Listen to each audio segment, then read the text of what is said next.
I want to talk to all the filmmakers out there. We have had our heads stuck in the sand since the year 2005. I am working on two feature films that are not exactly about the music industry, but involve music and musicians. And I think we filmmakers can learn a lot from the way that musicians now operate inside the modern era. First film that I'm working on is Concrete River, which is about a unhoused musician trying to reconnect with his daughter. And the second film is actually a documentary called Becoming Aria. It's about an actual musician who, in her 30 years of life, has gone through cancer twice, starting at the age of 18, and also got into a car wreck where she had to learn how to walk, talk, and sing again. In both of these circumstances, I've worked with musicians, not only with Aria, but also we cast a musician in the narrative feature film.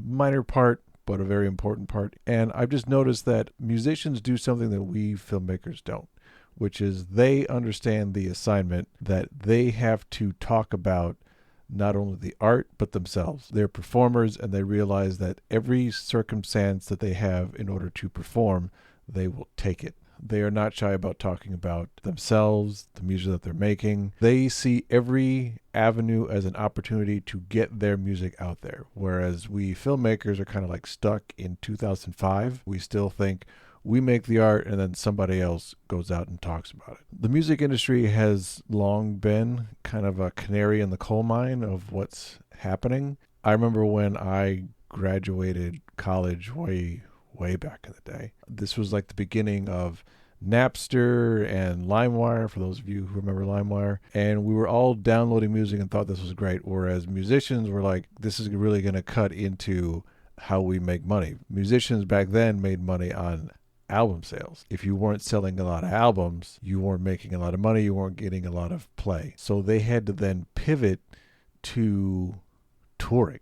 Combine that with Spotify coming about and streaming services, the amount that you can get off of an album, just off of pure album sales, unless you are selling it directly, is like nothing. So musicians got the memo really fast, and they were like, all right, I guess I'm going to have to make money off of merchandise and live shows. If I can't make money off of merchandise and live shows, I am not going to make any money at all. And they just eventually just found different ways to get themselves out there, to make money on other things, and we have not gotten the message. I talked to a lot of filmmakers, and I've actually been this filmmaker, truth be told, where it's like we spend all of this time thinking about how we're going to make the best film, which obviously is important, but we spend like zero time thinking about not only how are we going to get this particular film in front of an audience, but how are we going to get ourselves in front of an audience. Before we were going to shoot our trailer, which unfortunately fell apart for Concrete River, the actress who was playing Noelle came in, and her manager came in, and I asked him about how is it that the music industry has changed. And he told me it's easier, but also harder. The way that it used to be was there was only a few spots where you could really get your music out there. There was radio stations and there were records. So you would just find a way to get your stuff onto the right radio station. You would just repeat that, and then people would hear the music and they would go buy the album, and that was it. Now, obviously, I mean, I don't know who listens to the radio outside of like when you're driving in your car. Most people listen to podcasts now. So there's not really a lot of like radio play. And again, with album sales tanking, there's no real advantage to that. But there's a lot more avenues. Obviously, social media is one. There's live touring. There's just a lot of different ways that you can get an artist out there. And he brought up the example of Cardi B. Everybody knows who Cardi B is. She is super famous. And he told me that she's only working on her third album. Think about that. We've known about Cardi B for like at least 10 years, and she's made 3 albums. And I bet most of you cannot name one. I know I can't name one, but we know who she is because she has spent time getting herself out there. And we in the film industry have not. We are still like trying to push the work out there first and foremost. Meanwhile, we're like in the back saying like, don't look at me. I don't want to be out in front. Just look at the film that I made, but don't talk to me. Just let the film speak for itself. Yeah, I get it. We don't want to like give too much away, and we want people to go into a movie like not knowing what it's about. Or a musician is not really going to tell you like what the album's about. They're going to be like, listen to the album. And maybe after you've listened to it, then we can talk about the songs. But still, they're out there saying like, hey, I made this. You should go get it. And for whatever reason, we filmmakers have decided, I made this, but I don't want to talk about it. There is, again, another tidal wave of change coming to all the creative industries, from generative AI, changes in the way that art is made and appreciated. There's going to be another giant shift, and I have the suspicion that musicians are going to weather the storm a lot better than filmmakers are. I mean, part of it is the fact that people naturally just want to go see a live show because you get to see the person in the flesh performing music, and a film is you're going from a screen to go sit in front of a bigger screen. But I think we filmmakers could take a lesson from putting on a live show or just putting on a show, period. I cannot tell you how many film festivals or screenings that I have gone to where the conversation after you see the film is really boring. It's basically a bunch of questions where the filmmaker is allowed to talk about how great they are. We're not really getting the audience involved. There was an event called Free to Be that I went to a couple of years back where the questions afterwards were really thought-provoking, and the audience really got into it, and the audience was asking questions that were about more so the themes of the film and what was happening and what it made them think, as opposed to just sitting there and basking in the glow of how great these filmmakers are. Which, I mean, yeah, we obviously want to hear that we did a good job, but at the same time, it's a collaborative medium and you want to have the audience involved as well. So I think we can learn a lot from the music industry and just put on a better show. The other thing is that with all these changes in technology, we have to be more front and center. I know we're artists. It's tiring. I get it. We don't want to be in like front of a camera and talking. Frankly, just making these YouTube videos right now and talking in front of a camera for the longest time has just been nerve-wracking and frightening to me. So I get not wanting to do it. But the other side of the coin is only a few people get to do it. There was an article written in the Ankler about how basically the same people are making all of the movies. There's hardly any new talent coming in at all. Whereas you look at the music industry, there's always new talent that you hear about. Part of it, yeah, maybe that there's like a lot more video to see, but there's a lot of music to be heard too. There's a lot of people making music. It's easier to make music now more than ever, but we still hear about lots of new musicians. We don't hear about lots of new filmmakers, and I have a suspicion that it's because we're hiding behind the camera instead of getting out in front of it. The next wave of filmmakers is going to be people who are comfortable both being in front and center of the camera, who are good talking to people, not just in front of a camera, but also in front of an audience.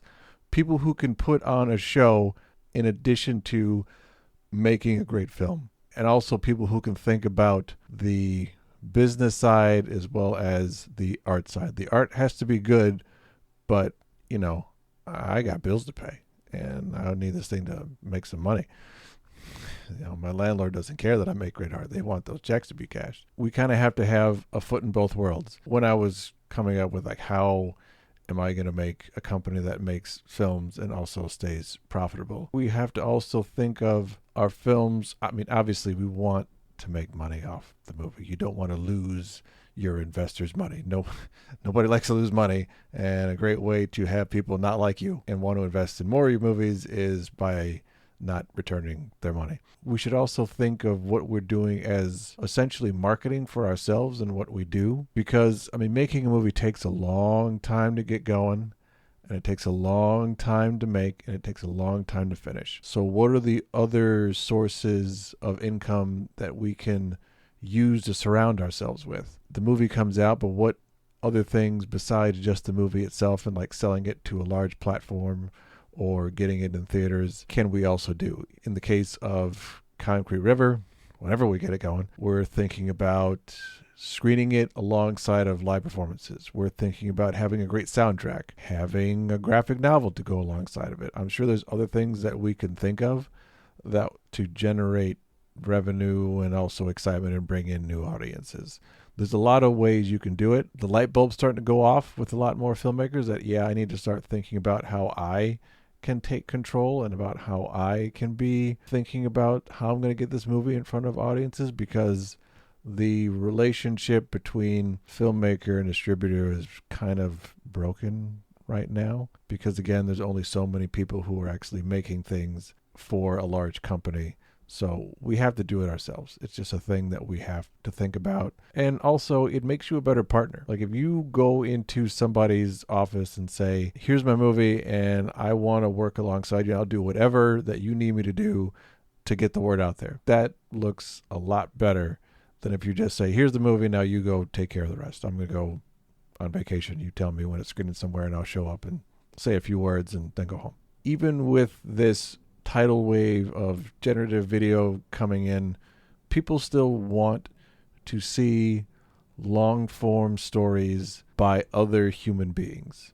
They want to know your experience, what you think, that you feel the same way that they feel. That's how we make connections with other people. In this coming era, being in front of the camera being in front of the camera and talking and just being there with people lets them know that you will actually exist and that you are human. I think this is what we have to do. I'm going to be talking to a lot of the musician people that I know, and not only the ones who are going to be in the 2 movies that I'm working on, but just also ones that I've met over the years, and just ask like, hey, what are you doing? Because I think all us artists can learn from each other. We've kind of been stuck in our silos for a little bit. We're like, well, the musicians do that thing, and I'm a filmmaker, I do this thing, and the graphic designer does that thing. But it's all interconnected and related, because truth be told, there's a lot of large companies that would like to just eat it all and take it away from us and just have it be this computerized output that has zero value. I've seen how the music industry shifts really fast, takes new technologies that are coming and uses it to their own advantage or finds a way to circumvent them overall.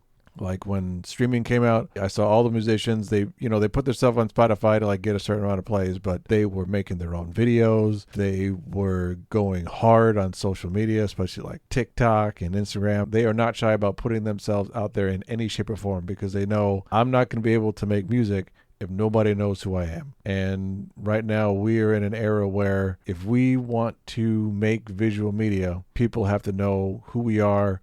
We have to get comfortable in front of a camera. If you're not comfortable being in front of a camera, just start small. Just hook it up and start talking to it. Don't even hit record. Just speak to the camera and make friends with it. Pretend like you're talking to your best friend or somebody who could use a lesson from you. Then switch on the record button. Turn it on, start talking again, get more comfortable. Take small little steps in order to get more comfortable in front of the camera. I also recommend taking acting classes, improv classes, just being comfortable performing in front of other people. It goes a really long way. All of these things add up, so that way you can sit not only in front of a camera and talk, but you're going to have to do panels, you're going to have to do conferences, you're going to have to talk about your movie, and being able to speak about it at length, give good insight, it's just going to help you in your career overall. I wrote about this at length in my Substack, which I will leave in the description below. Just go to mauriceLitica.substack.com and you can read the full piece, and you can also read about the previous progress that I've made with Concrete River, which is very much a music film. So check that out,